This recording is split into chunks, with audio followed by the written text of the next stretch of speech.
We're back with Sports Take on this Thursday. Derek Gunn, Rob Ellis Barrett off today. Now, our next guest usually joins us from a parking lot or some bizarre situation where he's dodging things and it's windy and we never know quite what's going on. I'm curious to see where he is today. Where is Waldo? But where is Jordan Raanan, ESPN NFL Nation reporter for the Giants? Oh man, we're in the study today. We don't have the home, usual baby. Mother Nature issues that we're dealing with. Hey, I did try to tape something the other day outside the stadium, when Daniel Jones signed his deal. I mean, it was like 40-mile-per-hour winds blowing. I could feel the camera going like this. I'm done. That's it. You become like one of those weather guys, Jordan. They send out if there's a tornado coming. They get Jordan out there, man. He can deal with that kind of stuff. I always think about how stupid that is to have that guy. Is it not the dumbest thing? It's like we get it. You're gonna put this dude's or woman's life in jeopardy trying to hang onto a tree so they don't fly away. It's amazing. It does create a good visual, though. We like to watch it. Like, oh my God, look at her hat. It's 45 feet down the street. When I texted him this morning, I said, I hope you're inside this time, man, because this weather right now, it's sunny outside, but it's not the friendliest weather right now outside. No, it's windy again, man, around here. But look at this bookshelf. Nice. I even got some great bobbleheads that I collected over the days from Philadelphia time. Although, when you have two kids, let me tell you, these kind of things happen. Like Tiger Woods is over here, and his foot has been severed. Yep. They're all no head, no arm. Chooch Tiger doesn't need any more injuries, Jordan. He doesn't need Chooch is over here. His bat is missing. Oh my God. That's a good Chooch, though. That's a pretty it is. This is a good Chooch. This is a good one. There's a Harry and Whitey back here somewhere, Vic. I like it, man. I like it. And the best one was they made a Kyle Korver one that had realish type hair. Yeah, that's right. It wasn't just the bobblehead. It was actually had hair that you could touch and it was floppy. It was actually very funny. It was a little bizarre but different. I would give him. He might have got decapitated at this point too, but stuff happens. What do you guys know? All right, so let's hit a couple things. A lot to dig into, actually. But at the end of the day, if you cut through all of it, Jordan, in your estimation, team-friendly deal for Daniel Jones at 37.5, whatever it ended up being, the AAV? I think it was a win-win. Okay, so Daniel Jones gets what he wanted, the $40+ million a year. So over the first 2 years, so he's getting $82 million over 2 years. A good number for Daniel Jones, right? Sure. With one really strong season, the rest of it really up and down, and a lot of questions about him. So he got that. The concession that he had to make was now, all right, year 3, if the Giants really need to get out, if it's a disaster, if the move just doesn't work, they can get out after 2 years. So, and the 3-year average is 37.5, which is right about what it probably should be. So I think it's kind of a win-win for both sides if it's both parties' best. I mean, Daniel Jones, if he really does play well throughout this deal, he'll either be getting an extension going to year 4, because the deal is not made to play in year 4, or he'll be able to hit free agency at some point before he's 30 again. So I could see the positives for both sides. Hey, Jordan, first of all, kudos to you because you had put out days before the deal was consummated that, hey, you thought it was going to be done by Tuesday. And then a lot of the national pundits started chiming in. Doesn't look like they're going to be able to get the deal done. Lo and behold, 3 minutes before the deadline, the deal is announced. Are you surprised that they made this kind of commitment to Daniel Jones? Now, he showed improvement in his first year under Brian Daboll. But to that degree that they've made this commitment, you're not surprised? No, I'll tell you why. So Joe Shane's end of season press conference, he flat out said, Daniel Jones, we're glad Daniel's going to be back. He was saying, we intend to keep him. And he even said, Daniel's going to be back. So once you say that, you know that they've made an internal decision. They've come to the conclusion, hey, we think we can win with this guy. We don't think this is a flash in the pan. Mm-hmm. We think this is legit. And you know what? The more I think about it, if I go ask Joe Judge right now if he's a believer in Daniel Jones, he would say yes still. If I ask Pat Shurmur the same thing, he would say so. Daniel Jones now won over 3 coaching staffs that would be willing to build around him. Now, they didn't set him up for success. Everybody knows that. You could look what's around him.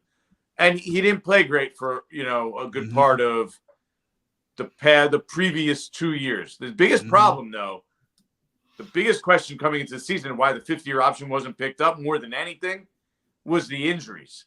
Yeah. He hadn't played a season without getting injured until this year. This year, he made it through the season, so I think that was like the final checkpoint. And so, yeah, and then they have the franchise tag. So it's either $32 million, and the way agents, everybody does it, it's $32 million, 120%. The next year, if you franchise tag a guy again, that's $38 million. So $70 million over 2 years is basically, if they wanted to keep Daniel Jones, that was the minimum he was going to get. So that's a starting point for a deal. $35 million on average. It ended up at, like we said, 37.5. When this all started, I said the number was going to be $37 to $38 million. That's just what made sense based off a quarterback and those franchise tags. So it really kind of is what it is. And the reason I was so adamant that I thought it would get done, when you see two sides work so hard at the combine, I mean, they did 2-a-days sometimes at the combine to get a deal done, you know they're motivated. So if you're that motivated to get it done, the feeling to me is at the end, you'll probably find the middle ground, you'll make concessions, and you get it done. That's a great point. You have been on this from the jump. Before I get to Saquon, are you hearing anything in terms of, I think we all realize they got to get receivers, but are you hearing anything in terms of how they may go about it, who they may target? Are they going to look at the draft? Is it going to be free agency? Will they try to make trades? What's your feel there in terms of the wide receiver and upgrading and giving him those weapons we talked about? Yeah, unless, I mean, Joe Shane's going to have to be really creative here because the number one receiver, A.J. Brown's not out there as far as we know, right? I mean, the only guy maybe you could put in that category is you hear DeAndre Hopkins is going to be traded, but from what I hear, like that I don't think that's going to be the Giants. So now you're like, well, where do you really get a true number one? And I'm not so sure that player exists this year. So I think the goal might be this year, strength by numbers, free agent, veteran free agent, high in the draft, maybe even add a receiving tight end, bulk up that receiving core. And when the opportunity presents itself, then you can make the move for the number one, because the number one receiver out there, according to most people, is Jakobi Meyers. You signed Jakobi Meyers. Does that do it for you? Is that your alpha that you want for your young quarterback? Okay, we got Jakobi Myers as your number one target. No. I'll give you a name. Adam Thielen, if he gets cut, might be an interesting one for the Giants. Yeah, like I said, a good veteran. Yeah. I think that actually is one that when I heard that a while back that he was not going to be back there. That's one that does make sense. Okay, we can get decent production out of him. A good veteran to have in the room. Add a rookie, first or second round pick. There's a lot of good second round receivers nowadays. Right. So I don't think it has to be a first. And then, bring back, Darius Slayton, have Wan'Dale Robinson come back somewhere along that path. I think that's where we're headed. Well, let's go Saquon then. We know they tagged him, but that doesn't mean that that's what it's going to be. They can negotiate with him still.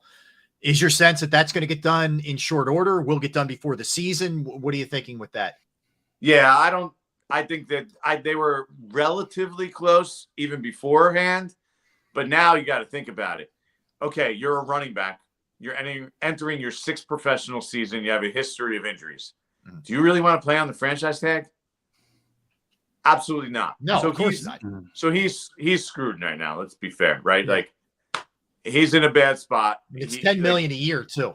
Right. And so the Giants already had a deal that was between 12, I think it got up to around 13 million before they were done talking. So you tell me, now that he's sitting there staring $10.1 million in the face, there was a deal out there that had him near 13 million a year.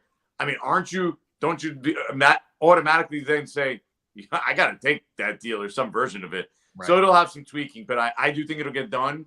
And I think it'll get done rather quickly. And what it does for the Giants is, again, it lowers the number for this year on the cap and allows them to be more active in free agency. And as we've mentioned before, finding ways to supplement the offense with receivers. Because now they're dumping significant money on two guys that were already there. They're not any better. They're just the same group.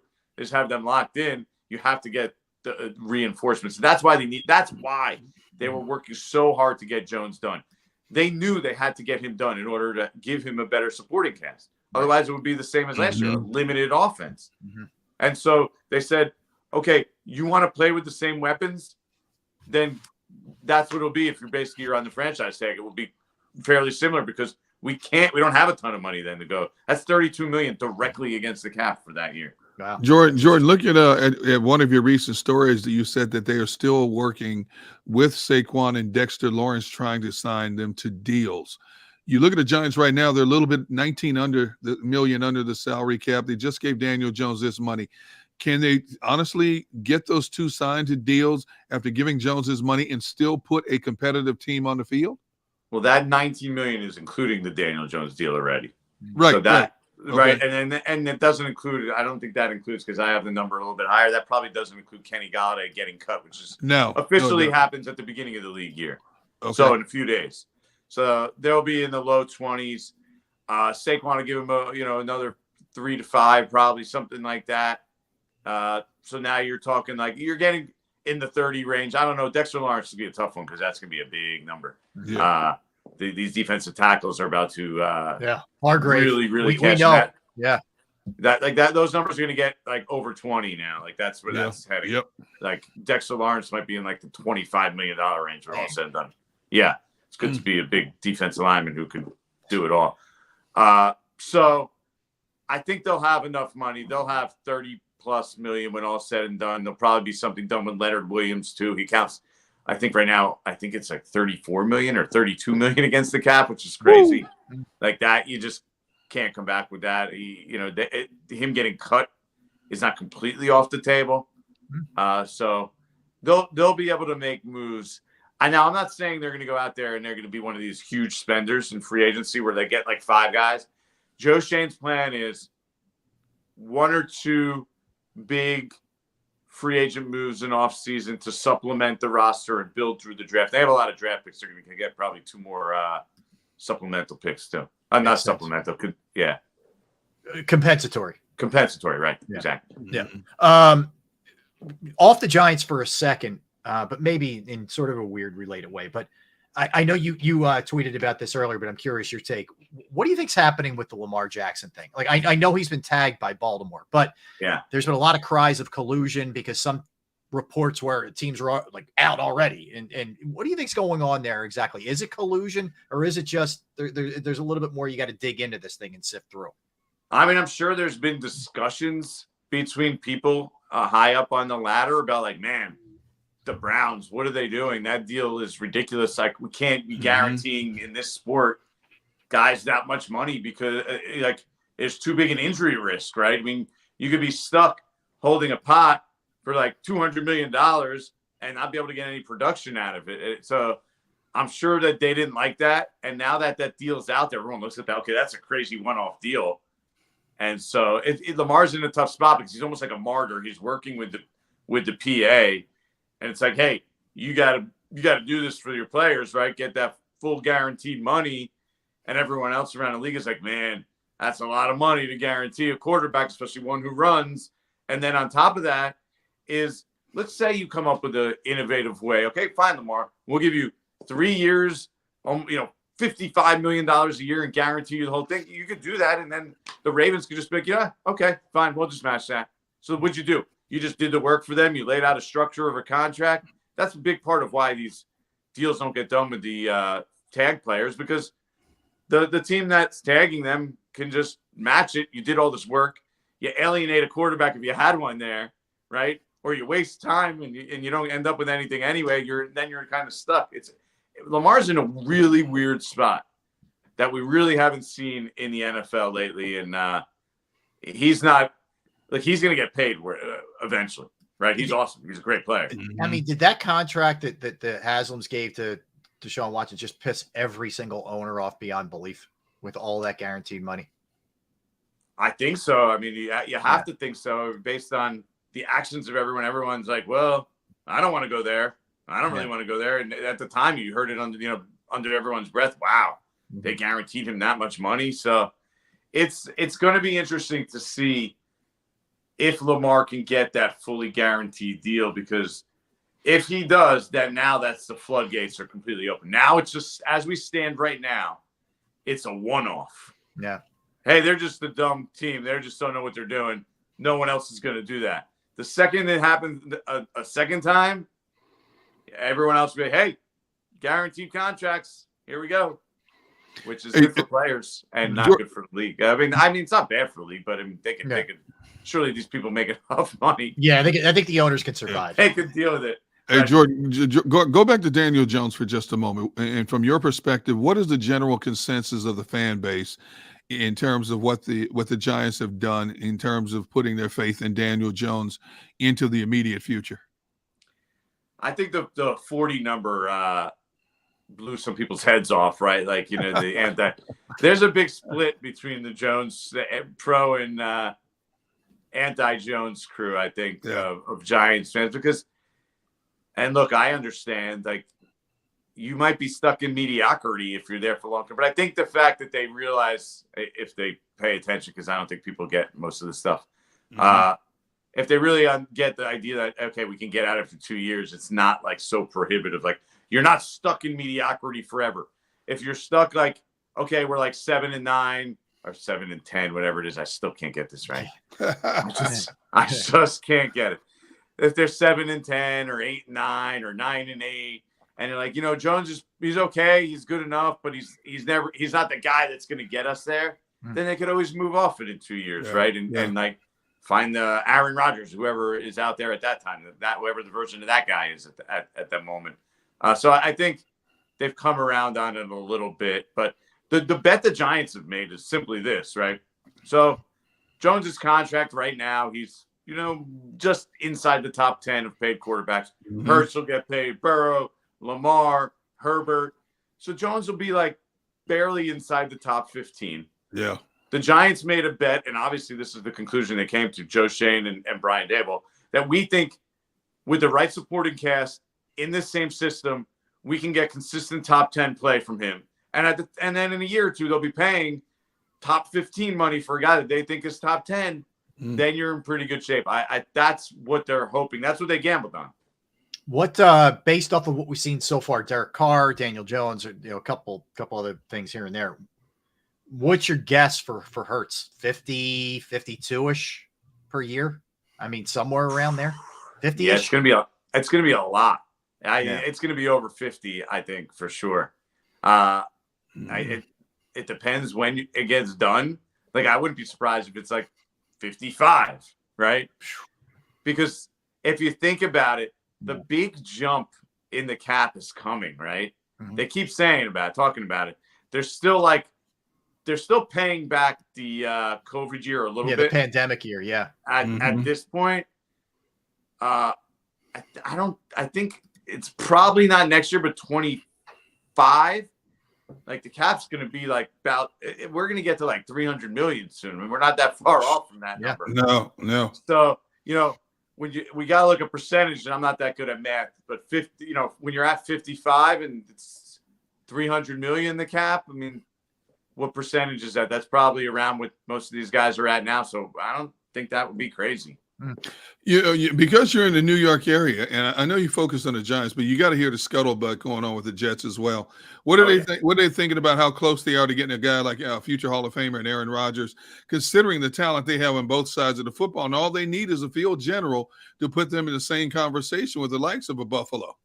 You can see the Jets are all in on Aaron Rodgers. I mean, there's no doubt about that. And right now, they're walking on eggshells because they're scared that they're going to mess it up, or that all the talk by the media and all this stuff that's swirling is going to make Rodgers be like, man, do I really want to be there right now? Like, is that really where I want to go? Played my whole career in Green Bay, and he complained and whined and had, you know, didn't like how he was covered, called out Rap-Sheet and Schefter recently, like, and now he wants to come to New York. So I think they're very careful right now. Like, nobody say anything. We don't want to say anything. And all these things are still bouncing off the wall about Aaron Rodgers, and they're just hoping it doesn't. Hoping and praying that it doesn't mess it up for them, because you're right. Aaron Rodgers on that team, I mean, I've never seen a team have an offensive defensive rookie of the year. I mean, they hit absolute home run smashes with those two guys. That doesn't even include Breece Hall, who was awesome before he got injured, right? So if he could come back and be the player he was, I mean, you get three guys like that in one draft. Like, you're moving in the right direction. They have some talent there, so yeah, they could be a force to be reckoned with if Aaron Rodgers gets there. And God, they're hoping that happens. Because, like, think about it. They whiff on Rodgers. Where are they going next? The next drop step, I believe, is Jimmy G. Yeah. I mean, there's a huge gap there, in my opinion. Yeah, Jimmy G looks fine, and you can win games with him when you have this great roster, and that's fine. But, you know, I haven't been alive since the Jets won a Super Bowl. I'm not even sure either you guys were born the last time they won a Super Bowl. If you were like one. I wasn't, Derek. Go ahead. Your turn. I was born with him when they won. Yeah, I was born not with much, though. Not much. You were in diapers. Yeah. We'll just say that Yeah. for sure. Yeah, you're right. And then the alternative is what? Zach Wilson? I mean, please. Mike White? No chance. Zach Wilson's not playing. That's not an alternative. You No, don't have to worry about that. No, I'd be shocked if he's even the backup at this point. We He haven't had won't a be the backup. I don't think. we haven't had a chance to talk to you since the Super Bowl, and just curious because I know you obviously you keep an eye on the Eagles and what's happening there, and you were watching the game. What'd you think? You know, I think people are still not really over it in this area as you would expect. But what do you think happened in that thing and the 10-point lead at the half and the whole nine? Yeah, you know, sometimes you just run into the best player in the sport. And I think that's kind of what happened there. They didn't play their best in the second half. They made a bunch of mistakes. They really didn't have the ball, right? I think the bigger problem is that they couldn't get the Chiefs off the field. Mm-hmm. And then Andy Reid's a great coach. He, you know, that was the difference to me. I mean, he outcoached Nick Sirianni in that game, especially. And you know what the funny part, and I was thinking about this. Remember the big knock on Andy Reid forever was he can't make halftime adjustments. He's so bad. He's so bad. And guess what? He won a Super Bowl. And you know what? Maybe he didn't even make halftime adjustments. We just didn't get to see them on the field in the first half. But whatever it was, the second half, they were so much better. The little tweaks they made were just enough that they just dominated the game with their offense. But it just goes to show you the Eagles were right there, man. That was a really good team. And the only reason they lost was because they were playing against the best player in the sport who was lifting guys around him who, quite frankly, I mean, you know, they played a guy named Justin Watson at wide receiver, like 60% of the snaps. Like, that's what Patrick Mahomes is playing with. Everyone's like, oh, Kadarius Toney. I know. They only trusted Toney to be on the field for 7 snaps. Like, their receiving core was just not very good, but it was him, Kelsey, and a good offensive line. They ran the ball well on him. Yeah. Well, and that's the other ironic part is Andy never runs the ball. Oh, okay. Well, I know. In that game. He stuck it in everybody's face real hard right there. Like, I can't run the ball. I'm going to pass no matter what. Can't make adjustments. He's really taking himself. I mean, and Gunner, you know, you were there forever with him. Yeah. I mean, he's put himself in such rarefied air as like a coach.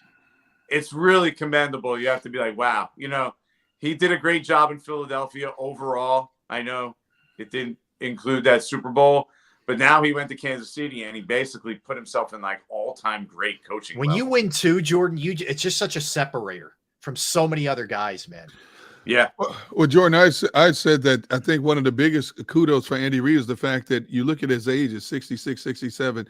He's still able to relate to today's players. We always hear coaches and former players talk about how difficult it is to be a psychologist to these players nowadays. Somehow, some way, this guy, who's basically going to be their grandfathers, has found a way to relate to these guys. These guys embrace him.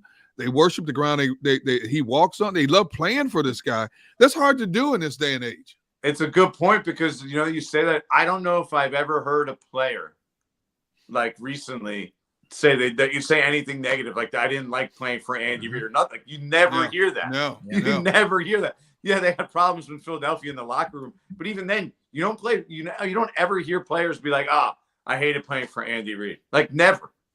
He just has a very natural way of relating to people and interacting. So it's really just carried on. And I was here for the end of Tom Coughlin, and it was definitely different. Like, they didn't dislike him at the time because he wasn't like hardcore Tom Coughlin anymore, but he didn't have that way of relating and really latching on and understanding the younger, newer player. And that kind of was his downfall. If you remember with Odell Beckham, everyone was like, he was too scared to go up to him and sit him down, even though he was fighting guy on the field with Josh Norman.